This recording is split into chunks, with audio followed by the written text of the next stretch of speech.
સ્વાગત છે exam today પર ફ્રેન્ડ 15 જાન્યુઆરી 2025 ના રિલેટિવ કરંટ અફેર્સ ની ડિસ્કશન આ વિડીયોમાં આપણે કરવાના છીએ તો છેલ્લે સુધી વિડીયો સાથે બની રહેજો કરંટ અફેર્સ ઇમ્પોર્ટન્ટ ટોપિક છે દરેક એક્ઝામમાં પ્રશ્ન પૂછવામાં આવે છે મિત્રો ટોપિક પર આવીએ 15 જાન્યુઆરી 2025 ક્વેશ્ચન નંબર 1 છે હાલમાં લોહડી તહેવાર ક્યારે મનાવવામાં આવ્યો તો મિત્રો લોહડી એક ફેસ્ટિવલ છે જે ઉત્તર ભારતમાં મનાવવામાં આવે છે ઉત્તર ભારતના રાજ્ય ખાસ કરીને પંજાબ હરિયાણા હિમાચલ પ્રદેશ દિલ્હી જમ્મુમાં આ તહેવાર મનાવવામાં આવે છે આ વખતે 13 જાન્યુઆરીએ લોહડી તહેવાર મનાવવામાં આવ્યો છે સ્ટાર માર્ક કરજો મિત્રો ઇમ્પોર્ટન્ટ ડેસ છે હાલમાં 11 જાન્યુઆરીએ રાષ્ટ્રીય માનવ તસ્કરી જાગૃતતા દિવસ 10 જાન્યુઆરીએ વિશ્વ હિન્દી દિવસ 9 જાન્યુઆરીએ પ્રવાસી ભારતીય દિવસ 8 જાન્યુઆરીએ વિશ્વ પૃથ્વી પરિભ્રમણ દિવસ 6 જાન્યુઆરીએ વિશ્વ યુદ્ધ અનાથ દિવસ 5 જાન્યુઆરીએ રાષ્ટ્રીય પક્ષી દિવસ 4 જાન્યુઆરીએ વિશ્વ બ્રેલ 4 જાન્યુઆરી વિશ્વ બ્રેલ દિવસ મનાવાયો તમામ દિવસ ઇમ્પોર્ટન્ટ છે યાદ રાખો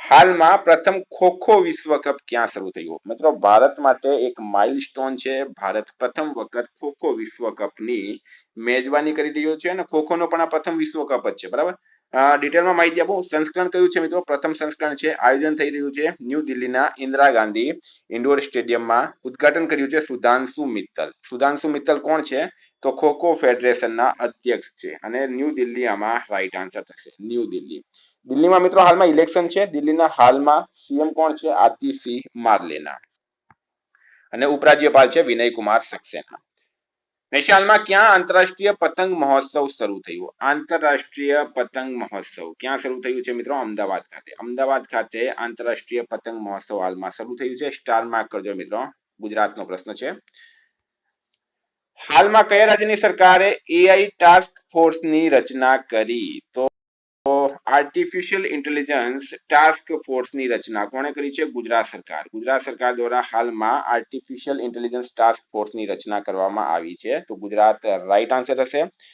મિત્રો ગુજરાતના સીએમ છે ભૂપેન્દ્રભાઈ પટેલ રાજ્યપાલ છે આચાર્ય દેવવ્રત અને ગુજરાતનું કેપિટલ છે ગાંધીનગર વિદ્યાર્થી મિત્રો specially Gujarat police constable PSI LRD CC mains અને બેલીફ જેવી એક્ઝામ માટે એક્ઝામ ટુડેનું લેટેસ્ટ 1% કરંટ અફેર્સ આમાં તમને Olympic Paralympic Covid IPL GI tag બદલાયા નામ ભારત ગુજરાતના વર્તમાન પદાધિકારી પુસ્તક લેખક company CEO brand ambassador awards GK sports GK G20 summit T20 world cup FIFA world cup election GK Ayodhya GK જેવી ટોટલ 40 થી વધારે ટોપિક વાઇઝ કરંટ અફેર્સની પીડીએફ છેલ્લા એક વર્ષની લેટેસ્ટ મંથલી કરંટ અફેર્સની પીડીએફ 10,000 થી વધારે પ્રશ્નોનો સમાવેશ છે તો પીડીએફ માટે માત્ર 250 રૂપિયા 9510411961 પર Google pay phone pay Paytm કંઈ પણ કરો સ્ક્રીનશોટ મોકલી આપો 2 મિનિટમાં પીડીએફ મળી જશે મિત્રો ગઈ તમામ એક્ઝામમાં 100% કરંટ અફેર્સ આપણું પૂછાયું છે કારણ કે ભારત ગુજરાત ઇન્ટરનેશનલ લેવલનું પૂરું કરંટ અફેર્સ આમાં આવી જાય છે ટોપિક વાઇઝ કરંટ અફેર્સ મળશે સાથે સાથે મિત્રો 10,000 થી વધારે પ્રશ્નોનો સમાવેશ છે માત્ર 250 રૂપિયામાં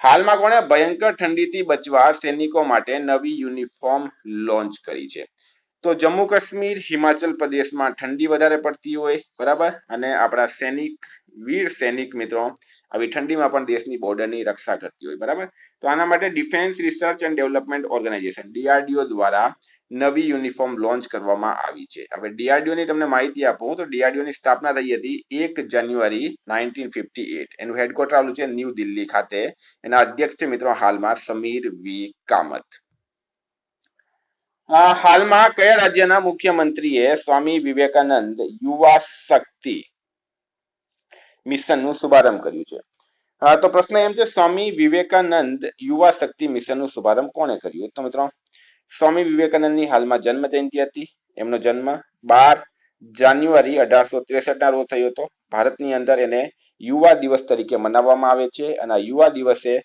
મધ્યપ્રદેશ સરકાર દ્વારા કયા સરકાર દ્વારા મધ્યપ્રદેશ સરકાર દ્વારા સ્વામી વિવેકાનંદ યુવા શક્તિ મિશનનું શુભારંભ કરવામાં આવ્યું છે મિત્રો એમપીના સીએમ મોહન યાદવે રાષ્ટ્રીય યુવા દિવસ પર ભોપાલમાં સ્વામી વિવેકાનંદ યુવા શક્તિ મિશનનું શુભારંભ કર્યું હવે એમપીના સીએમ છે મોહન યાદવ તો રાજ્યપાલ કોણ છે મંગુભાઈ સિંહ પટેલ અને મંગુભાઈ પટેલ કોણ છે મિત્રો આપણા ગુજરાતના છે ગુજરાતના પૂર્વ વન મંત્રી છે બરાબર અને મધ્યપ્રદેશનું કેપિટલ છે મિત્રો ભોપાલ હાલમાં મધ્યપ્રદેશ સરકારે પાર્થ યોજના લોન્ચ કરી 31મી રાષ્ટ્રીય બાલ વિજ્ઞાન કોંગ્રેસ ભોપાલમાં થઈ અમેરિકી અખબાર વોલ સ્ટ્રીટ જર્નલે ભારતના મધ્યપ્રદેશને વર્ષ 2025 નો ચર્ચિત વૈશ્વિક ડેસ્ટિનેશન એવોર્ડ આપ્યો છે 10મો આંતરરાષ્ટ્રીય વન મહોત્સવ ભોપાલમાં શરૂ થયું. 1 જાન્યુઆરીથી ભારતના ઇન્દોર શહેરમાં ભિખારીઓને ભીખ આપવા પર પ્રતિબંધ મૂકવામાં આવ્યું છે. એને અપરાધની શ્રેણીમાં રાખવામાં આવ્યું.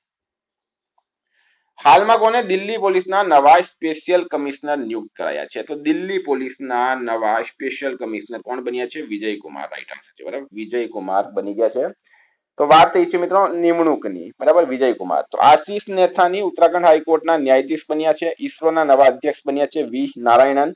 સિગ્નેચર ગ્લોબલના સીએફઓ બન્યા છે સંજીવ કુમાર શર્મા. બહાદુરસિંહ સાગુ ભારતીય એથ્લેટિક્સ મહાસંઘના નેક્સ્ટ અધ્યક્ષ બનશે. બીસીસીઆઈના નેક્સ્ટ અંતરિમ સચિવ બન્યા છે દેવજીત સેકિયા. અને ભારતી કુલકર્ણી આઈસીએમઆર રાષ્ટ્રીય પોષણ સંસ્થાની નવી પ્રમુખ બની છે.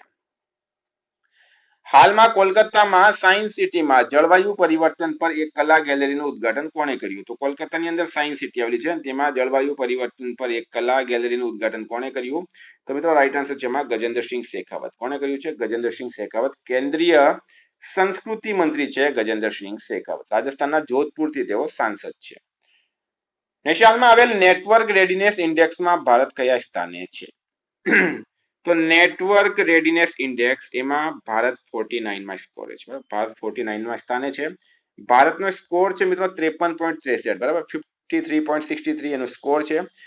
અમેરિકા ટોપ પર રહ્યું છે 78.96 ના સ્કોર સાથે. અમેરિકા આમાં ટોપ પર રહ્યું છે. હાલમાં પ્રશાંત કુમાર સિંહ કયા રાજ્યના નવા મુખ્ય સચિવ બન્યા છે? તો મિત્રો પ્રશ્ન છે પ્રશાંત કુમાર સિંહ કયા રાજ્યના નવા મુખ્ય સચિવ બન્યા? તો મિત્રો રાઈટ આન્સર છે આમાં મણિપુર રાજ્યના. બરાબર, મણિપુર આમાં રાઈટ આન્સર થશે. મણિપુરના નવા મુખ્ય સચિવ બની ગયા છે પ્રશાંત કુમાર સિંહ. તો હવે મણિપુરની વાત કરીએ. મણિપુરના સીએમ છે એન બિરેન સિંહ. બરાબર, એન બિરેન સિંહ મણિપુરના સીએમ છે. મિત્રો રાજ્યપાલ હાલમાં બની ગયા છે Ajay Kumar Bhalla. Very very important. મણિપુરના નવા રાજ્યપાલ કોણ બની ગયા છે? અજય કુમાર ભલ્લા. અને પાટનગર છે ઇમ્ફાલ. એક વસ્તુ એ યાદ રાખજો કે મણિપુરમાં નિંગોલ ચકોબા ઉત્સવ મનાવવામાં આવે છે. મેરા હેચોંગબા ઉત્સવ આ પણ મણિપુરમાં મનાવવામાં આવે છે. મણિપુરનો એન્ડ્રો ગામ 2024 નો સર્વશ્રેષ્ઠ પર્યટન ગામ બન્યો છે. હાલમાં જોરાન મિલનોવિચ કયા દેશના ફરીથી રાષ્ટ્રપતિ બન્યા? તો જોરાન મિલનોવિચ મિત્રો એ ક્રોએશિયાના રાષ્ટ્રપતિ બન્યા છે. ક્રોએશિયા દેશના. આ તમે ફોટો એમનો જોઈ શકો છો. હાલમાં 5મી આસિયાન ડિજિટલ મંત્રીઓની બેઠક ક્યાં શરૂ થઈ? તો મિત્રો સંસ્કરણ છે 5મો આસિયાન. બરાબર, ડિજિટલ મંત્રીઓની બેઠક ક્યાં થઈ છે? તો બેંકોક આમાં રાઈટ આન્સર થશે. બેંકોક ખાતે. બરાબર, બેંકોક. Very very important. આવા પ્રશ્નો એક્ઝામમાં પૂછવામાં આવે છે. ડોનાલ્ડ ટ્રમ્પના શપથ ગ્રહણ સમારોહમાં ભારતનું પ્રતિનિધિત્વ કોણ કરશે? તો અમેરિકાના નવા રાષ્ટ્રપતિ બની ગયા છે ડોનાલ્ડ ટ્રમ્પ. એમના શપથ ગ્રહણમાં મિત્રો ડોક્ટર એસ જયશંકર એ ભારતનું પ્રતિનિધિત્વ કરશે. ડોક્ટર એસ જયશંકર કોણ છે? તો મિત્રો ભારતના વિદેશ મંત્રી છે એસ જયશંકર. નેશનલમાં ઇન્ડિયન પોલીસ ફાઉન્ડેશનના નવા અધ્યક્ષ તરીકે કોની નિમણૂક કરાઈ? વેરી વેરી ઇમ્પોર્ટન્ટ પ્રશ્ન. આઈપીએફ ઇન્ડિયન પોલીસ ફાઉન્ડેશન એના નવા અધ્યક્ષ તરીકે હાલમાં ઓપી સિંહ આઈપીએસ અધિકારી છે મિત્રો. ચર્ચિત આઈપીએસ ઓફિસર છે ઉત્તર પ્રદેશના. બરાબર, ઓપી સિંહ એમની ઇન્ડિયન પોલીસ ફાઉન્ડેશનના નવા અધ્યક્ષ તરીકે નિમણૂક કરવામાં આવી છે. ખૂબ જ ચર્ચિત આઈપીએસ અધિકારી છે ઓપી સિંહ. તો સંજય પ્રસાદ ઉત્તર પ્રદેશના પ્રમુખ ગૃહ સચિવ બન્યા છે. રજત વર્મા ડીબીએસ બેંક ઇન્ડિયાના સીઈઓ બન્યા છે. કે વિજયાનંદ આંધ્રપ્રદેશના નવા મુખ્ય સચિવ બન્યા છે. ડોક્ટર સંદીપ શાહ એનએબીએલ ના અધ્યક્ષ બન્યા છે. અરિનુષ ચાવલા નાણાં મંત્રાલયમાં રાજસ્વ સચિવ બન્યા છે.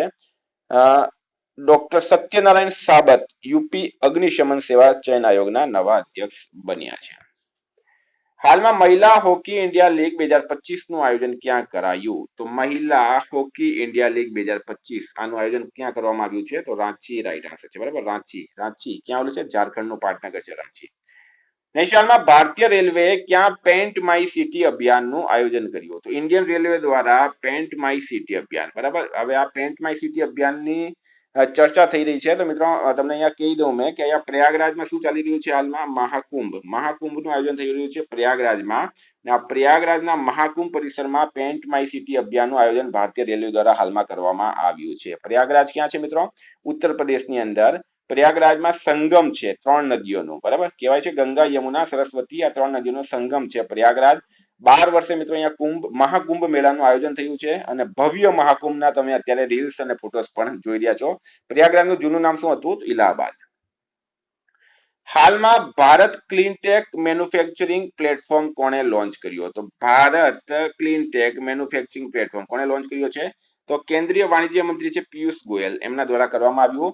ભારતના વાણિજ્ય અને ઉદ્યોગ મંત્રી શ્રી પિયુષ ગોયલે શુક્રવારે નવી દિલ્હીમાં ઇન્ડિયા ક્લાઇમેટ ફોરમ 2025માં ભારત ક્લીનટેક મેન્યુફેક્ચરિંગ પ્લેટફોર્મનું અનાવરણ કર્યું હતું. આ પહેલ સૌર, પવન, હાઇડ્રોજન અને બેટરી સ્ટોરેજ સેક્ટરમાં ભારતની ક્લીનટેક વેલ્યુ ચેનને વધારવા માટે ડિઝાઇન કરવામાં આવી છે.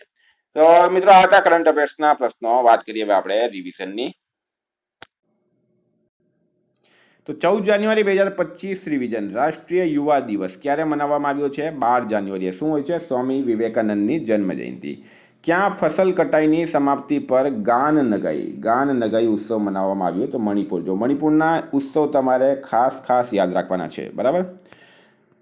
કોની મુંબઈ મેરેથોનના રાજદૂત તરીકે નિમણૂક કરાઈ? તો મોહમ્મદ ફરાહ અથવા તો મો ફરાહની નિમણૂક કરવામાં આવી છે. ભારતે રાફેલ તોફાન પછી કયા દેશને માનવીય સહાયતા મોકલી? તો મિત્રો ક્યુબા રાઈટ આન્સર છે, ક્યુબાને મોકલી છે. નરેન્દ્ર મોદીએ ક્યાં સોનમર્ગ સુરંગનું ઉદ્ઘાટન કર્યું? તો એ કર્યું છે જમ્મુ કાશ્મીર ખાતે. જમ્મુ કાશ્મીર રાઈટ આન્સર છે. કોની આઈડી સત્યાપન ફર્મ ઇક્વલના બોર્ડમાં અધ્યક્ષ તરીકે નિમણૂક થઈ છે? તો મિત્રો BN શ્રીકૃષ્ણ રાઈટ આન્સર છે, BN શ્રીકૃષ્ણની. કોણે મુંબઈમાં 29માં વાર્ટન ઇન્ડિયા ઇકોનોમિક ફોરમ 2025નું ઉદ્ઘાટન કર્યું? મિત્રો પિયુષ ગોયલ દ્વારા કરવામાં આવ્યું છે. નેક્સ્ટ ક્વેશ્ચનની વાત કરું તો હેન્લે પાસપોર્ટ ઇન્ડેક્સ 2025માં ભારત કયા સ્થાને રહ્યું છે? તો ભારત રહ્યું છે મિત્રો 85માં સ્થાને, 85માં સ્થાને. ભારતીય નૌસેનામાં સામેલ કરાયેલ 6ઠ્ઠી સ્કોર્પિયન શ્રેણીની પનડુબ્બીનું નામ શું છે? તો એ છે વાઘસીર. હાલમાં વિદેશ મંત્રી ડોક્ટર એસ જયશંકર કયા દેશની આધિકારિક યાત્રા પર ગયા? સ્પેન ગયા છે મિત્રો. સ્પેનના PM છે પેડ્રો સંચેઝ. કયો દેશ આધિકારિક આંકડા સાથે બિગ ડેટા પર સંયુક્ત રાષ્ટ્ર સમિતિમાં સામેલ થયો? તો મિત્રો આમાં ભારત રાઈટ આન્સર છે. નવેમ્બર 2024માં ભારતની ઔદ્યોગિક વૃદ્ધિ દર કેટલા ટકા રહી છે? 5.2% રહી છે. ક્યાં પ્રથમ આંતરરાષ્ટ્રીય ઉત્તરાખંડી પ્રવાસી સંમેલનનું ઉદ્ઘાટન થયું? મિત્રો એ થયું છે દેહરાદૂન ખાતે. દેહરાદૂન રાઈટ આન્સર છે. હાલમાં ક્યાં વોટર 360 ડિગ્રી સંમેલન શરૂ થયું? તો મિત્રો એ થયું છે રાયપુર ખાતે. રાયપુર છત્તીસગઢનું પાટનગર છે. નીરજ ચોપડાને કયા દેશની પત્રિકાએ વર્ષના સર્વશ્રેષ્ઠ ભાલાફેંક ખેલાડી જાહેર કર્યા? તો એ અમેરિકા રાઈટ આન્સર છે. પત્રિકાનું નામ છે ટ્રેક એન્ડ ફિલ્ડ્સ ન્યૂઝ. કોણે વિકસિત ભારત 2047 માટે યુવા શક્તિનો દ્રષ્ટિકોણ નામક પુસ્તકનું વિમોચન કર્યું? તો નરેન્દ્ર મોદી રાઈટ આન્સર છે. મિત્રો ગઈકાલે પ્રશ્ન પૂછાયું કયા દેશના ક્રિકેટર તમીમ ઇકબાલે આંતરરાષ્ટ્રીય ક્રિકેટથી સંન્યાસ લીધો? તો રાઈટ આન્સર હતું આમાં બાંગ્લાદેશ. આજનો પ્રશ્ન છે કયું ગામ ખેડાનું પ્રથમ અને ગુજરાતનો ત્રીજો સોલાર વિલેજ બન્યું? એનો જવાબ તમારે કમેન્ટ બોક્સમાં જણાવવાનું. મિત્રો ડીપલી જવાબ આપશો તો હજુ મજા આવશે. વિદ્યાર્થી મિત્રો વોટ્સએપ અને ટેલિગ્રામની લિંક ડિસ્ક્રિપ્શન બોક્સમાં આપી છે. PDF માટે 9510411961 પર કોન્ટેક્ટ કરો. Thank you. ફરી મળીશું. જય હિન્દ, જય ભારત.